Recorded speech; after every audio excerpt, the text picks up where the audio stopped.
In the heart of the Zulu kingdom, betrayal was met with the harshest punishment imaginable. The Great Wife, once the queen consort and symbol of royal honor, dared to defy the sacred bond of loyalty. Her crime shook the foundations of power, forcing the king to act decisively. Stripped of her jewels and dignity, she faced the ultimate judgment, to be buried alive before the eyes of the court and the people. This brutal spectacle was not only execution, but a message carved into history. Loyalty was life. Betrayal meant erasure. Before we continue, drop a comment below and let me know your thoughts about this story. And if you're enjoying the video, don't forget to hit like and share so more people can see it. Most importantly, make sure to subscribe and turn on the notification bell so you never miss a new upload. We post fresh content every day at the same time. A historical story. In the heart of southern Africa, the Zulu kingdom rose as one of the most formidable empires of its time. Its kings were both feared and revered, guardians of a proud warrior tradition and arbiters of divine justice. Among their courts swirled tales of glory and blood, loyalty and betrayal, love and punishment so severe they echoed across generations. One of the most haunting of these stories speaks of a Zulu king who, in a moment of cold and calculated fury, ordered his great wife, the queen consort, to be buried alive. Her crime was not theft, treason, or conspiracy against the state. Her crime, according to the whispers of tradition, was betrayal, a betrayal of the sacred love and loyalty owed to her king. This is not merely a story about jealousy. It is not a simple case of passion turning sour. Within the Zulu worldview, marriage between the king and his great wife carried with it the weight of politics, spirituality, and cosmic order. The great wife was not just a companion. She was the living embodiment of the kingdom's honor, the vessel of royal heirs, and the sacred bridge between the ancestors and the people.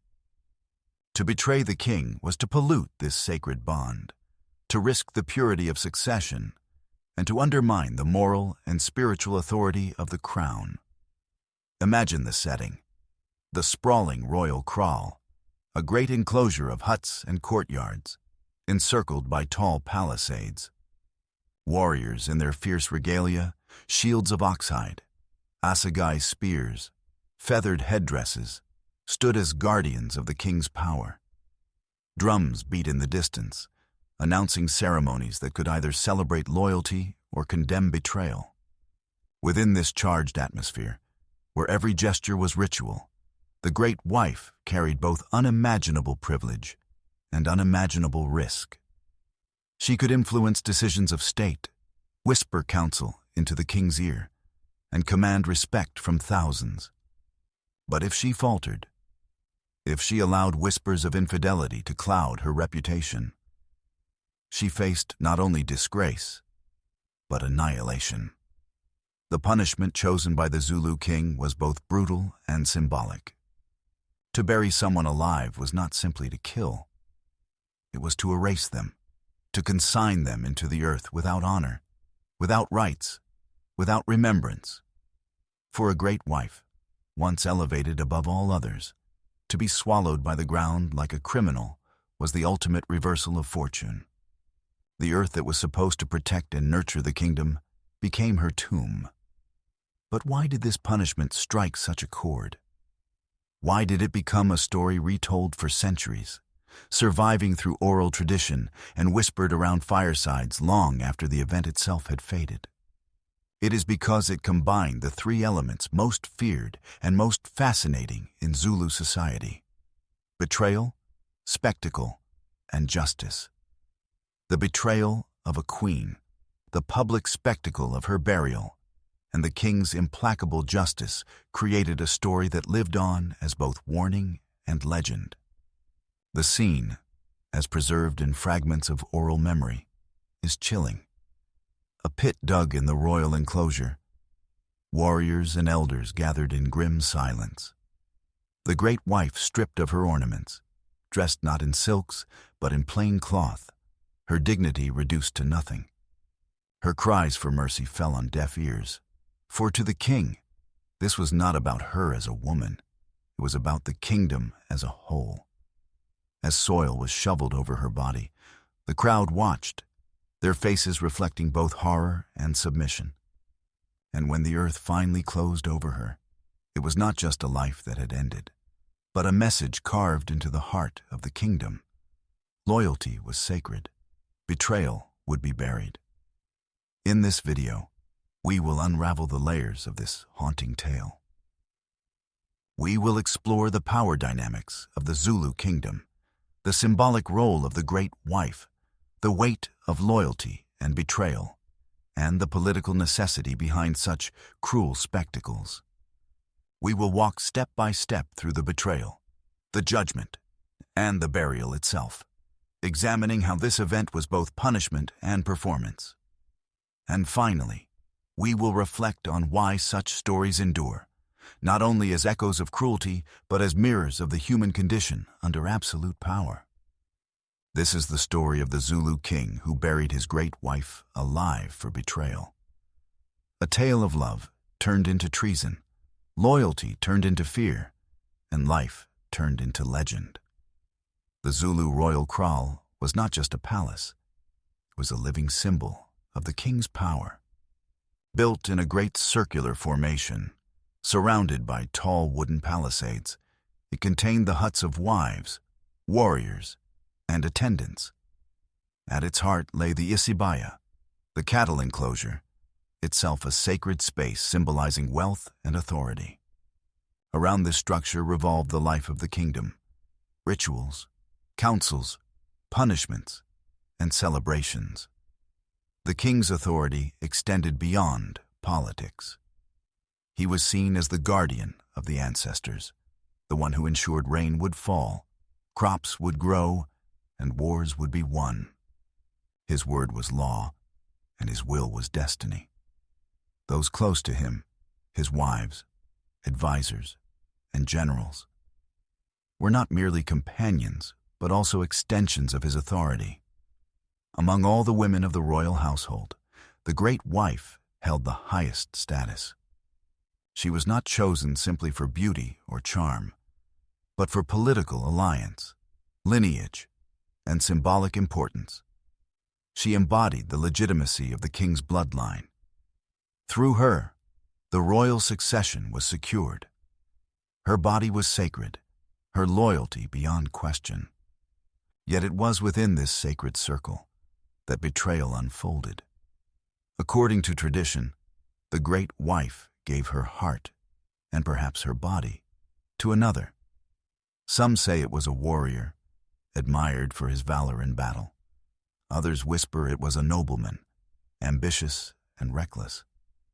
Whatever the truth, the rumor spread like wildfire. In Zulu society, whispers carried weight. Oral tradition meant that a story repeated enough times became truth in the eyes of the people. For a queen, even the suggestion of infidelity was catastrophic. It was not only a personal insult to the king, but a threat to the entire foundation of royal legitimacy. If her loyalty was broken, then every heir she bore could be questioned. Was the child truly the king's? Or was it the blood of another flowing through royal veins? The stakes were not merely emotional. They were existential. To allow betrayal to go unpunished was to risk the collapse of the dynasty itself. When word reached the king, he did not act in haste. He was known as a man of strategy, not just passion. But as he listened to his advisors and elders, the decision became clear. This was no ordinary crime. It was treason of the highest order. It demanded a punishment that would leave no doubt in the minds of his subjects. The judgment was harsh and final. The great wife would be buried alive.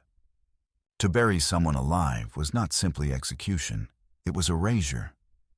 It denied the condemned the dignity of proper rites, denied the ancestors the chance to welcome her spirit. and denied her memory the honor of mourning. It was a punishment reserved for those whose betrayal threatened the very fabric of society. Preparations began immediately. In the royal kraal, warriors gathered to dig a pit deep within the earth. Elders muttered prayers to the ancestors, asking for strength to cleanse the kingdom of the stain of betrayal. The air was heavy with incense and the pounding of ritual drums. The great wife was stripped of her ornaments and silks. Gone were the beads, the golden bangles, the fine garments that once marked her as queen. She was dressed in plain cloth, her hair unbound, her dignity reduced to nothing. She was no longer the great wife, she was a condemned woman. The people gathered. From distant homesteads they came, eager and fearful to witness the king's judgment. For them, this was not only punishment, but also theater, a living lesson in loyalty and power. Children clung to their mothers, warriors stood in silence, and elders shook their heads with solemnity. At the center of the kraal, the pit yawned like a hungry mouth. The queen was led forward, her steps faltering, her face pale. She cried out for mercy, but the drums drowned her voice. She turned her eyes to the king, seated high upon his throne of carved wood, but his expression was cold, unreadable. When the signal was given, warriors seized her arms. They lowered her into the pit. Her screams echoed off the wooden palisades, but no one moved to help her. Soil was shoveled back into the pit, each clump falling heavier than the last. Slowly, her cries grew muffled, then vanished altogether. And when the earth was level once more, silence fell over the kraal. The message was clear. Betrayal would not only be punished, it would be buried. When the final shovelful of earth sealed the pit, silence hung heavy over the royal kraal. The drums stopped. The people, who had gasped and murmured as the punishment unfolded, now stood motionless. Even the warriors who had carried out the act shifted uneasily, their hands still gripping spears that suddenly felt heavier than before. The king remained seated, his gaze sweeping over the assembly. He did not speak, but his silence carried more weight than any words. It was the silence of finality, of justice executed, of betrayal crushed beneath the soil. Among the people, emotions clashed. Some felt vindicated. Betrayal had been punished, and order restored. They whispered to one another that the ancestors would now bless the land again, that the stain had been cleansed. Others felt dread. To see the great wife, once honored above all, reduced to such a fate, left them shaken. If the queen could be buried alive, what mercy was left for ordinary people?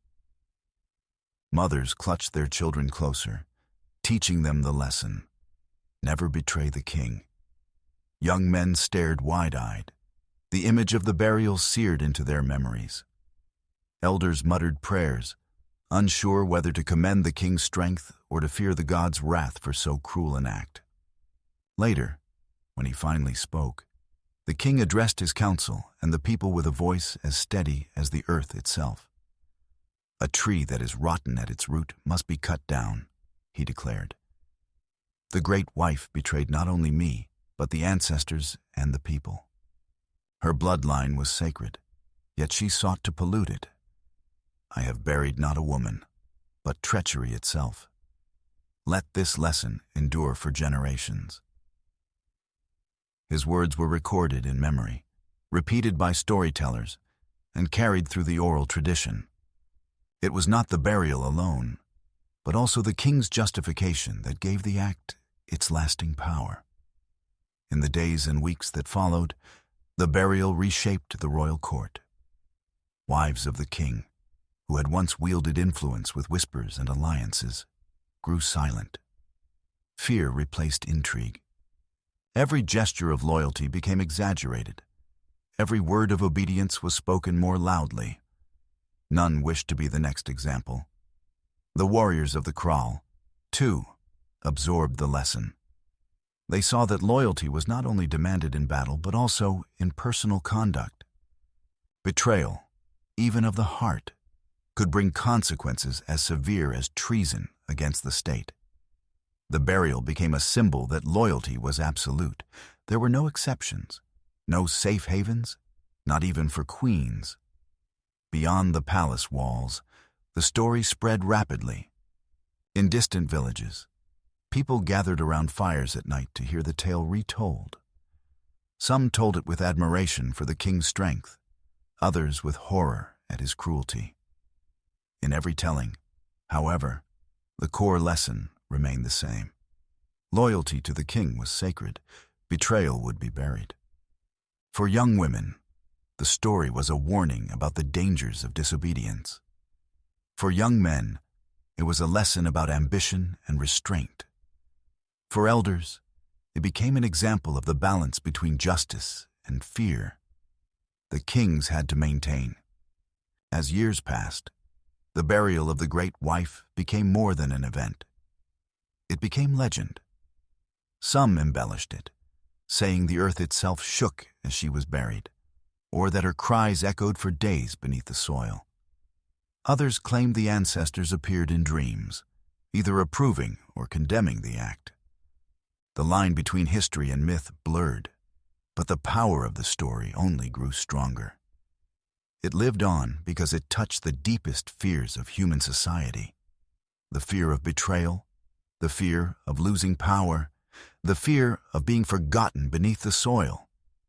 The burial of the great wife was more than an execution.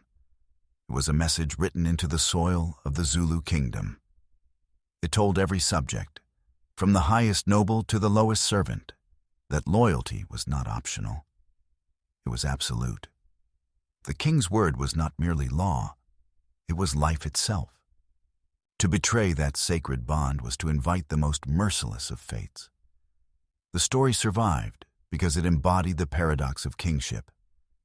A ruler was both protector and destroyer, father and executioner. His justice could nurture, but it could also terrify. To live under his reign was to live in awe, but also in fear. Burial alive carried unique symbolic weight. Unlike the spear or the axe, which killed swiftly, the earth consumed slowly. It was the ancestors' domain, the realm of spirits. By burying his wife alive, the king did more than punish her.